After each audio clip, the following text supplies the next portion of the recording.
Let's talk about arousal. And I really want to shift the conversation away from a conventional form of sexuality or even pain and into this place of wholeness and healing. And I actually think when arousal is any strong sensation in the body, okay, any intense experience has a nervous system arousal. So everything inside of us is nerve cells or neurons communicating, talking, and they're firing and wiring and lighting up all these neural maps in our body, whether it's an intuition, a thought, a memory, an emotion, any kind of feeling, any sensory, taste, touch, sight, smell, all of it. It's nerves and neurons firing. The more we have intensity of that neural activity, the higher the arousal.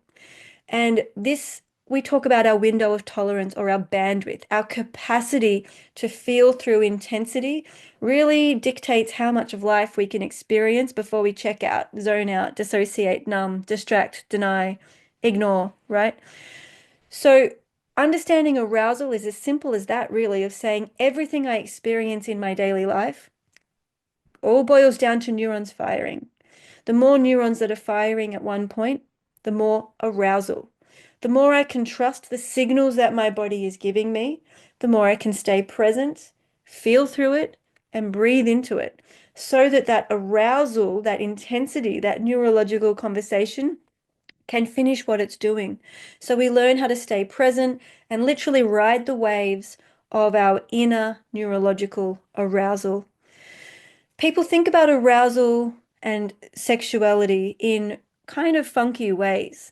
And I think we are sexual and sensual beings, whether or not we have a partner, regardless of who or how we feel turned on.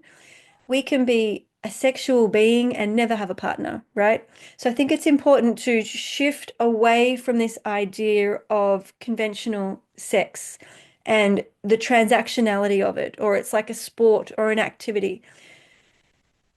I don't really understand that world, so I won't comment too much. The way I look at sexuality is we have our own space, not just our physical body, but our psychic space, our thoughts, our ideas, our emotions, all of these invisible signals that other people may not know about. It's in our private inner world. It's our sacred sanctuary, our personal experience. So in many ways, we're penetrated every word, every breath. We are taking in oxygen from the vegetation around us. Our body's penetrated by the outer world. When I speak with you, your ideas and thoughts, your emotions penetrate into my body. There's an exchange there, right? We haven't even touched each other, but there is an unseen divine exchange going on. So we have this sort of sexual experience available to us 24/7 if we allow ourselves to be sensual and connected to the arousal in our body. And I think this is actually how we are born to be erotic, creative, and connected. It's not creepy, it's not perverse, it's actually really deeply beautiful, vulnerable, and following those tracks of pleasure that the body is guiding us as to how and where do I want to connect? Which conversations light me up? Which creative projects are filling me up? When we have this what I would consider healthy relationship with sexuality and sensuality. We feel nourished within ourselves, we feel content within ourselves, and we feel satisfied within ourselves because we really take that conversation in and we feel it move through us. Every breath we take in, we feel that divine connection to the wider ecosystem. And then as I exhale, my carbon dioxide is going out to nourish the garden and the vegetation around me. There is this interconnectedness that is literal and real and scientific. And we're able to reconnect back into this part we play in our whole ecosystem.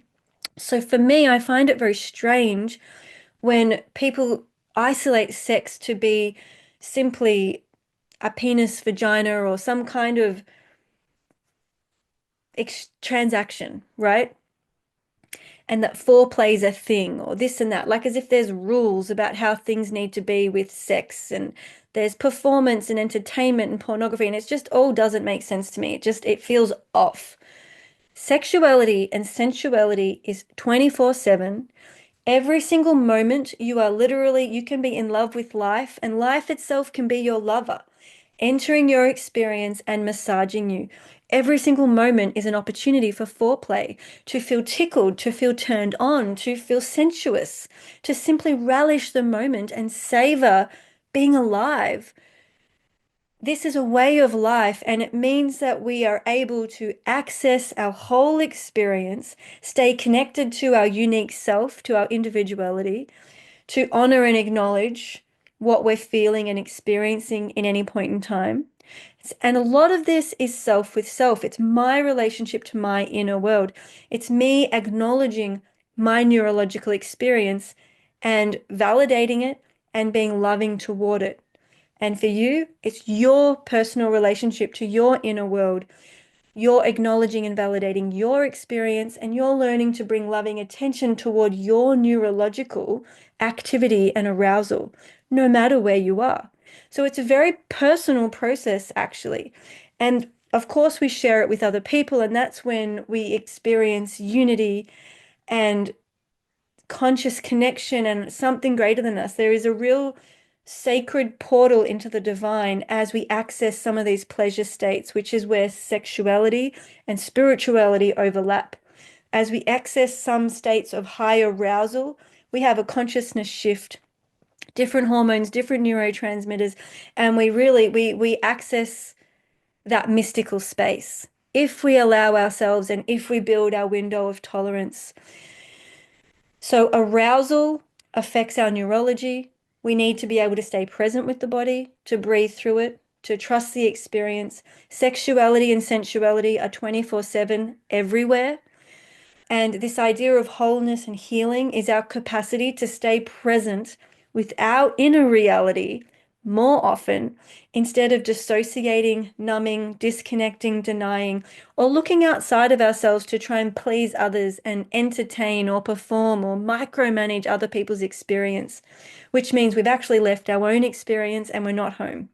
We're actually not able to connect when we dissociate. So, for stronger connections with each other, we need stronger connections with ourselves. And with time, with intentionality, with practice, with body scanning, with better understanding the waves of orgasm and your own personal experience, as you connect more to yourself, you can connect more with others. So, intimacy with ourselves invites intimacy with others. We learn to be real, raw, to speak from the body, to enter realms of vulnerability, and vulnerability will almost always involve heightened states of arousal. So we need to have these skills of widening our bandwidth, increasing our capacity to stay present with arousal, and to build our resilience, to hold and nurture ourselves through this internal savoring, relishing, nourishment, contentment, satisfaction that comes within oneself. It's generated by you for you. So you never have to go into a shop and buy it. It's not an external thing that somebody gives you. Your internal nourishment, satisfaction, and contentment is something that you cultivate within yourself. And Sensing Ground and my community of Sensing Ground is the ideal place to explore that if you're interested to learn more. So visit seekingbalance.com.au to learn about my work, to join my free community, and to check out some of my programs. So it's a bye for now.